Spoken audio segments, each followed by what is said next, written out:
And again, give them a sort of a we were very rundown? fortunate. Officer McDade happened to be at the right place at the right time. He was coming into his assignment at Grand Central Terminal, where he's assigned as a canine officer with his canine dog. He was stuck in traffic on the Bruckner, so his wave told him to go a different direction. So he happened to be on White Plains Road, and. No.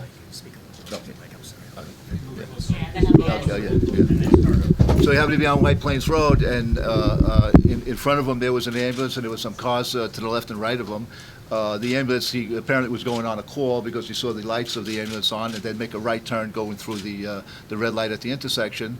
And then as the ambulance turned, he noticed that the passenger EMS gets out of the vehicle, out of the ambulance, and all of a sudden the ambulance goes in reverse, quickly in reverse, swings hitting the two cars that were to his front, left, and right, and then swings in front of his car, gets stuck up on the sidewalk on a snowbank.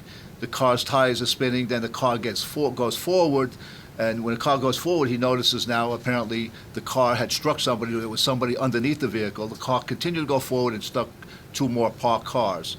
At that point, the person that was driving the ambulance gets out of the ambulance. The officer, at this point, at gunpoint, attempts to apprehend him. The guy is not compliant with the officer. He has his gun drawn at the time. The guy keeps approaching the officer. The officer sees that he's not armed. He holsters his firearm, and then with the help of two bystanders, they were able to apprehend the officer and handcuff him. The officer then puts this over the radio, lets everybody know that that he needs some assistance there. And then he asks the two civilians to stay on top of the male and hold him down while he could check on the person that was struck by the vehicle. And at that point, the second EMS person was by that person, and he saw that person was in serious condition, put that over, requested for medical assistance, and at that point, the resources came and the backup came, and then you know what happened after that. Danielle, how are you feeling? Okay, I'm just glad I was there to stop the threat. Take us through your feeling of when you saw everything unfold in front of you. Really wasn't a feeling. It was just I had to act. He was a threat. He was hurting somebody, and that was it. And at what point did you realize this ambulance was something not right? So I'm sorry, guys, just to be quick, we went through a little earlier. We can't go through the pure tip-top of events with him because the arraignment hasn't come out yet. So we talk about stuff coming forward and stuff after, but he's not going to be able to address the exact events. Could you actually maybe step a little closer to the Sure. mic or move it a little closer? I wonder if you could just describe, without getting into the details of the facts of the crime, can you describe what the atmosphere was like, the chaos, the other partner who was screaming, the suspect who's on the floor? What's going through your mind then, and since then, what do you think about that? Josh, you can't talk about it. You guys put your lives on the line every day, That's not correct? And unfortunately, someone else who hopes to save people's lives lost hers. Yeah. How is that for you as a canine officer to know that in front of you what had happened? It's terrible. Any loss of life would be terrible. And then when it's a brother or sister in blue, regardless if it's MTA, NYPD, FDNY in this case, it's a horrible situation. How do you mentally go through the rest of your day when something like that happens? Knowing that the suspect was apprehended. Officer, you seem to have had a busy week. I know they were telling us a little bit about it. Do you want to just go into, is this a typical week for you? No, definitely not a typical week. Earlier this week, we had a report of a heroin overdose where the individual was not breathing and a very weak to no pulse. And with the Narcan that were supplied, the naloxone, we were able to revive him. But for you, this was a no-brainer. What happened yesterday? You had to step in and do something. Yeah. When you finally get home tonight, what do you think this whole thing is going to stick with you? I want to celebrate my birthday.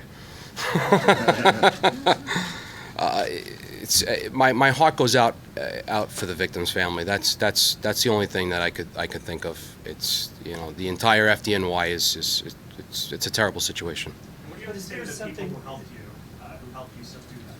Thank you. I guess my question for you is that you've got you're trained very hard. You guys are cops. You guys are like go. You see what happens. You jump into action. is this the kind of thing that you're never gonna forget? Is this one of those cases that you're on, watching the partner's despair, watching everything in front of you? How do you process this? When you go home to your family, your 2-year-old? The only thing I could really say is that I was just glad I was there to stop the threat. And you know what? If it stopped maybe him from doing something else, then maybe that's okay. How are you gonna celebrate your birthday? I don't know.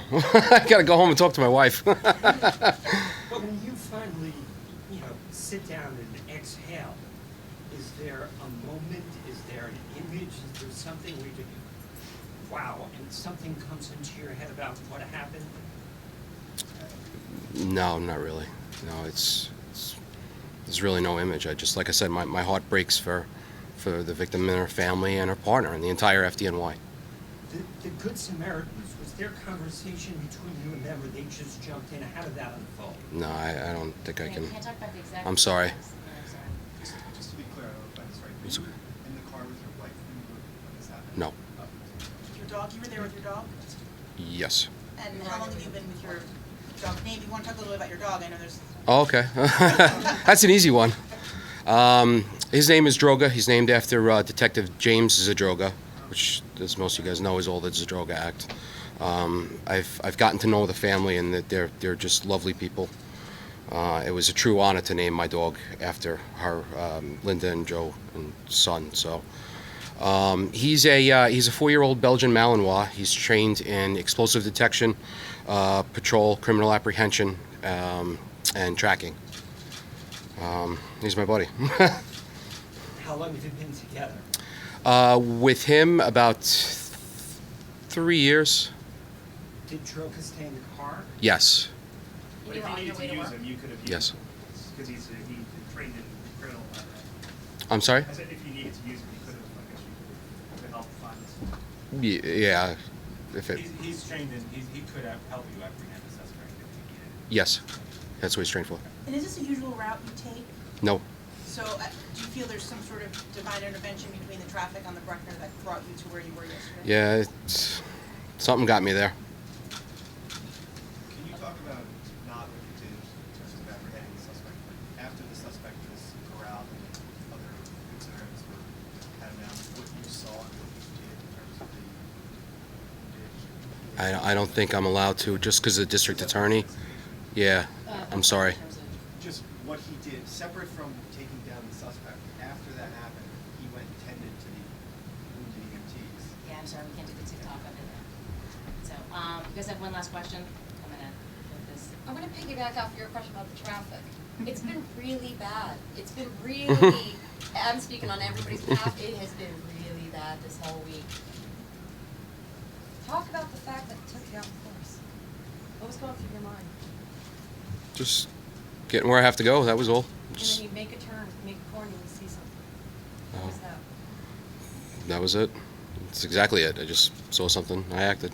Here's a question for you. You were on your way to Grand Central to do explosive detection, whatever you were assigned to do. Patrol work, yeah. Patrol, Yep. right? I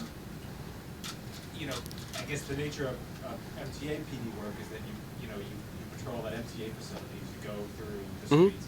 How often do you find yourself in the midst of something that's not in your specific jurisdiction? And what does that tell you now as Well, a cop? I know you're a cop, but. Yeah, it's tough because when you say jurisdiction, we have the jurisdiction. As far as how it comes, sometimes it just comes. It's random. Sometimes it's en route to one call or en route to another call. There's no set of thing on it, And you didn't actually know the EMT personally.